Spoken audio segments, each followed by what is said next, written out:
Hello everyone and welcome to the third video in this section, and in this video we're going to be looking at Qubes OS and why it is probably the best option in terms of operating systems when browsing the deep web. Like literally this is hands down the best thing or the best operating system that you can use when browsing the deep web.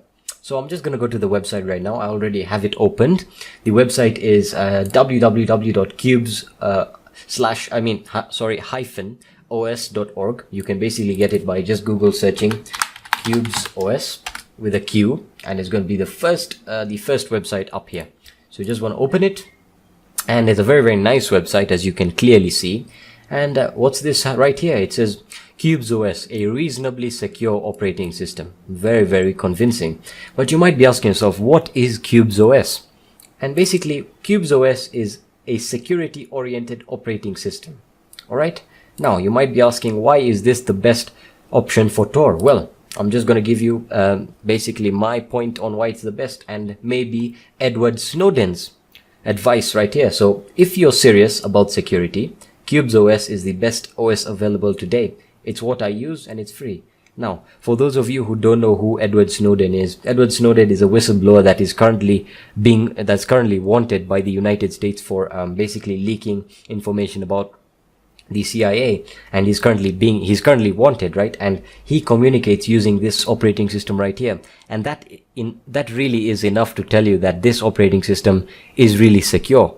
So let's get started on how to basically download and install this.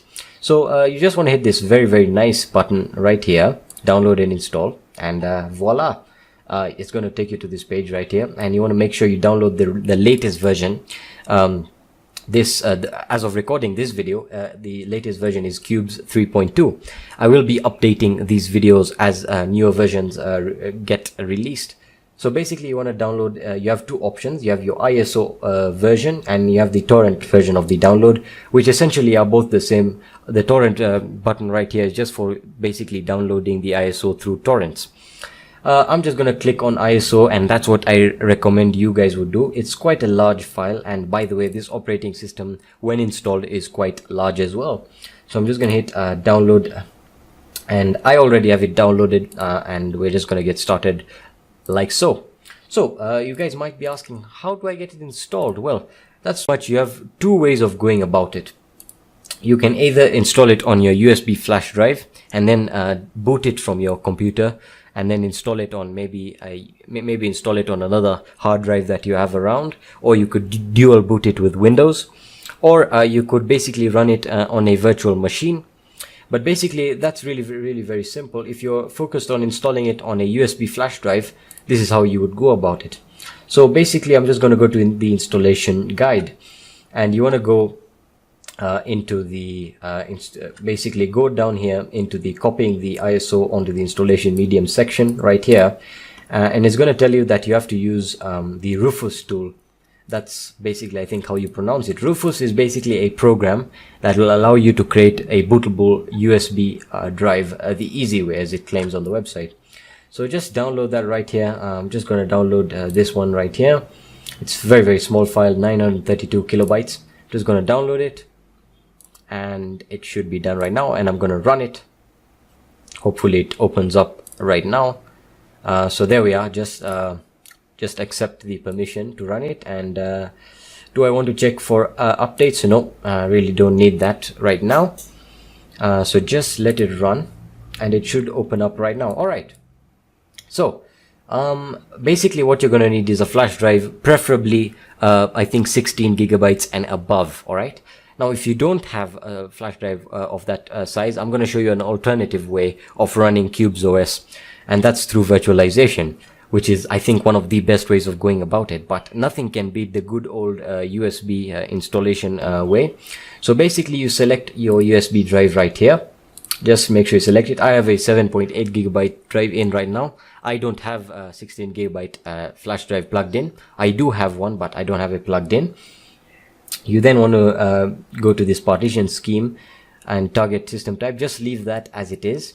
File system NTFS. Just select the FAT32 default.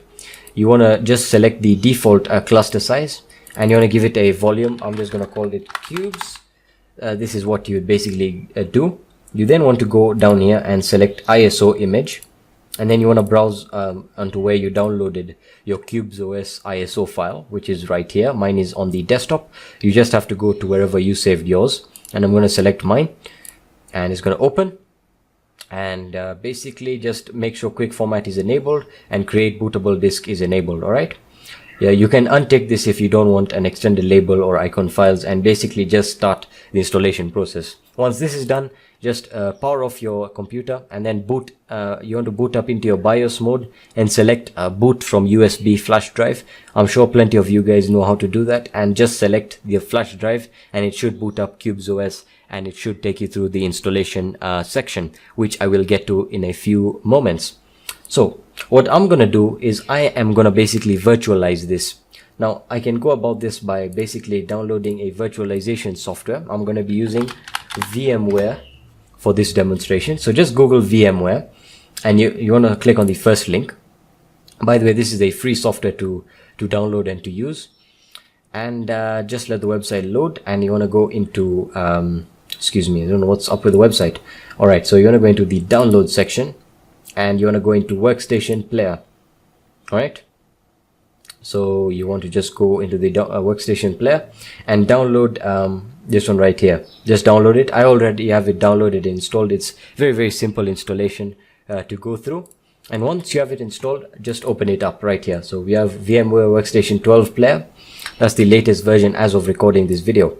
Alrighty, now once it opens, we want to basically go into this section right here, create a new virtual machine. Alright, so now we want to make sure we select installer disk image file. This has to be an ISO file, as it says here. And we're going to say just browse where you saved the ISO file or where you downloaded it. Again, mine is on the desktop. I'm going to click on it and open it. And it's going to give you a warning. Could not detect which operating system is in the disk image. No problemo there. We're just going to hit next. And we're basically going to select guest operating system as Linux, because Qubes OS is based off Linux. And you want to make sure you select Fedora 64-bit, because that is what Qubes OS is based off. It's based off Fedora. If your computer is 32-bit, just select Fedora. If it's 64-bit, select Fedora 64-bit and hit next. You want to give it a name. I'm going to call mine Qubes OS, and you want to give it, you just want to browse into a directory where you want to save the files that will be associated with this virtual machine. I'm going to be saving mine in my virtual OS folder. You can save yours wherever. It recommends the documents, and you can do that. That's fine. Just hit OK and hit next. Now it's going to ask you for the specify the disk capacity. I will recommend 30 gigabytes, and this may come as a shock to you, but it's true. This operating system is huge, and because it has a lot of features really. So I'm just going to select a maximum disk size of 30 gigabytes. Don't worry if it says recommended size for Fedora. I'm going to store it in a single file. I don't want it to be split into multiple files. Just hit next. You now want to customize your hardware. I'm going to customize my hardware right now, and I'm going to basically give it a memory, which is RAM. I'm going to give it a RAM of 2048 megabytes, which is 2 gigabytes right here. And you can basically just move the slider yourself really. You then have your processor section. Now this depends on what hardware you have. If you have a processor that has only 2 cores, you can basically give 1 core. My processor has 4 cores, so I'm going to give 2 cores. And you don't need to touch anything else right here. You now want to go down into your display section and make sure that accelerate 3D graphics is checked. And you want to basically select your graphics memory. Depending on your graphics card, I would recommend globally 128 megabytes. If it gives you an error, just select 64 megabytes depending on what graphics card your computer has. My graphics card has 2 gigabytes dedicated. That's why it's giving me 768 recommended, but I'm just going to stick with 128 megabytes because anything over that is overkill really. So I'm just going to hit close, and we can basically say finish. Alright, so it's going to give us this very nice section here called Qubes OS, which is what we created. And looks like it did not actually create a RAM of 2 gigabytes. So I'm just going to move it to the 2 gigabyte section there, and I'm going to hit OK. And I'm going to start the virtual machine, and it should just start immediately. So there we are, VMware. and it's going to open Qubes OS. So if you see this screen, everything that we've done so far has worked flawlessly. So just let's go up. The selection will be highlighted by white text. I don't want to test the media. I'm just going to say install Qubes, the first option, and I'm going to hit enter. And it's going to basically start the installation process. I mean the startup process really. And let this run. This probably take a few seconds or up to a minute to start up. Alrighty, so once it's started up, it should give you this welcome screen right here, the installation welcome screen, and it's going to be telling you welcome to Qubes R3.2 as of this recording. Again, this is the latest version right now, and it's going to ask you what language you would like to run through during the installation process. I would like to use English and English United States. That's what I would really enjoy and I would find comfortable. Feel free to use any other language right here. I'm going to hit continue. And it probably should take a few seconds and we can proceed then. Alright, so it's going to give you this very nice looking mini menu, which is actually quite professional, I must say. It has reminiscence of Red Hat Linux and very top drawer Linux distros. And basically it's very simple to get started with the installation. You want to select, it's divided into sections. You have localization, software and system. So let's start off with localization. We've basically configured everything right now. So you want to select what keyboard layout you want to use. I'm going to be using English US. You can add another one right here. That's basically good enough for me. What language support you would like to use? Again, we've already selected that, but if you want to feel like you want to add some more, you can add them right here. For example, English India, English Australia. For now, I'm just going to keep mine to English United States. Again, you can do whatever you want really. You then want to go into time and date and configure it according to what time zone you are in. You can also configure the date. You can also configure the AM PM system to show the AM PM system, and you can also enable the 24-hour clock, which I like, so I'm going to leave it at that. You can then now move on to the software section and the installation source. We already have configured this, so we really don't need to touch on that. You then want to go into the software selection. Now in the software selection, it's going to be using the XFCE desktop environment.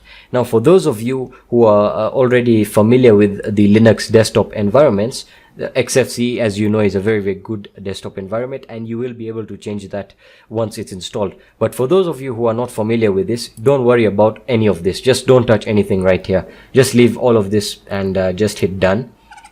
And the last section is the installation destination, basically just selecting the disk that you want to use. Now we created the 30 gigabyte virtual disk, or the VMware virtual disk. Just select it, and you're gonna add the disk and just hit done and just select this disk, and you want to scroll down here into encryption. Now if you're going to be using VMware or a virtual machine, disable encrypt my data, because this will cause a lot of problems and you won't be able to boot into the operating system once installed. So again, I'm saying just uncheck this. However, if you're installing this through USB you're installing this on a physical drive, or you're dual booting it with Windows, the installation process is is the same thing. You can basically then encrypt my data. You don't need to uncheck this. But if you're running through the installation as I am now, you just want to make sure you just disable encrypt my data.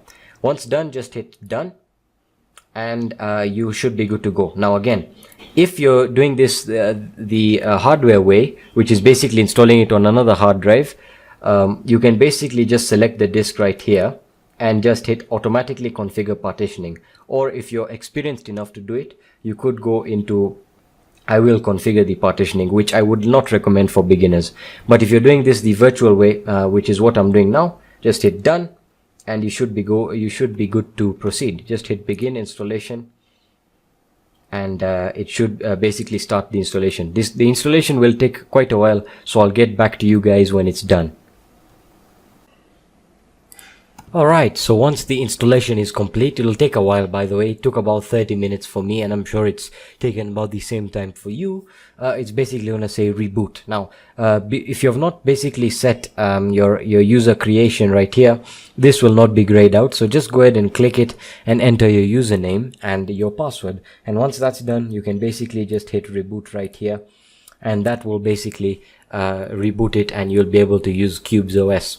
Now in the next video, I'm going to be showing you basically how you can configure Tor on Qubes OS and how to basically get access to the deep web straight out of the box. And I'm also going to be explaining how to use Qubes OS a little bit, because it is quite a different type of operating system and it works in a very different way. Even for Linux users, this will be, it has a learning curve that I will help you to get familiarized with.